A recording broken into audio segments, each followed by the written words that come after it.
Hi, my name's Walt, and I'm a piler. And I'm not the only one. There are other pilers. There isn't a Pilers Anonymous yet. There will be, but there's a pile of paperwork to be done. You may be asking yourself, what's a piler? A piler's a person who puts things in piles. And you're looking at one right now. By the time you hear this story, my story, you might be convinced that you're a piler too. And I got it bad. In my house, every piece of furniture with a flat surface is covered with piles. Even the kitchen counters. I even put piles on top of piles. And that's not the end of it, because I'm also a procrastinator. But I'll get to that later. I know I'm a piler. Do you think you might be a piler? If your favorite snack is Pringles, you might be a piler. If you're driving into the sun and you pull down your sun visor and end up with a lap full of papers, you might be a piler.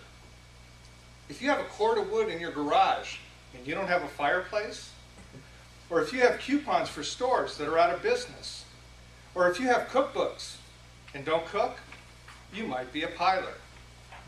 If you have closets full of clothes and no hangers, you might be a piler.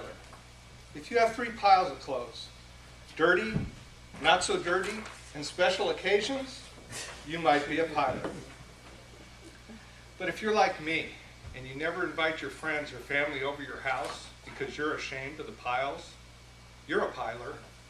And if you try to convince yourself you're not a hoarder because you're not as bad as those people on A&E, you are a piler.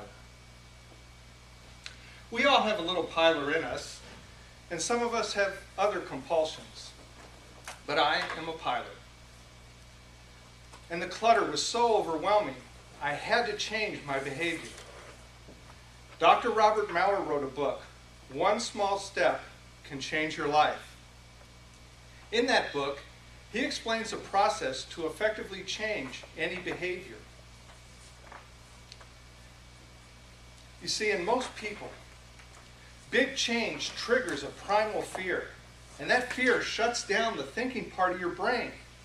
So the thought process that drives change never engages, and the change doesn't happen. But when we take small, comfortable steps, we reduce the fear and melt away the resistance to change.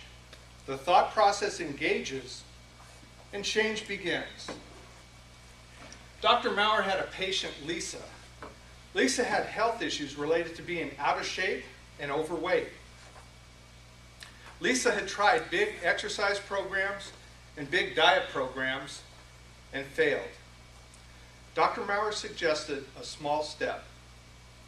Lisa, when you get home at night and are watching TV after a long day at work, get up off the couch and walk in place for 1 minute. Just 1 minute. Dr. Maurer, I can do that. And she did. And after a couple weeks, she found she didn't immediately stop after 1 minute. And on her own, she decided to get up and walk in place during commercials. And soon, she was getting more than 30 minutes of exercise a day. I got a confession to make. I didn't really read the book. A friend told me about it, but I did go out and buy the book, and I took it home and put it on a pile with 13 other books that I plan to read later. You see, I'm a piler and a procrastinator. But I discovered what Lisa did. When you take small steps, you can change your behavior. I chose the small steps of attacking 1 pile a week, and now the piles are smaller and there are fewer of them. And I can even see the corner of my dining room table. I stand before you, a piler and a procrastinator, but someone who's proud to have taken his first step.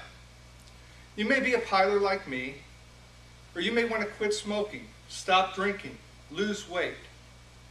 Whatever your compulsion or addiction is, when you leave here tonight, I want you to know You are not alone. And when you walk out that door, let your first step be a small step. Excuse me a second. In the past, I would take this copy of my speech and take it home and put it on a pile. Mr. Toastmaster.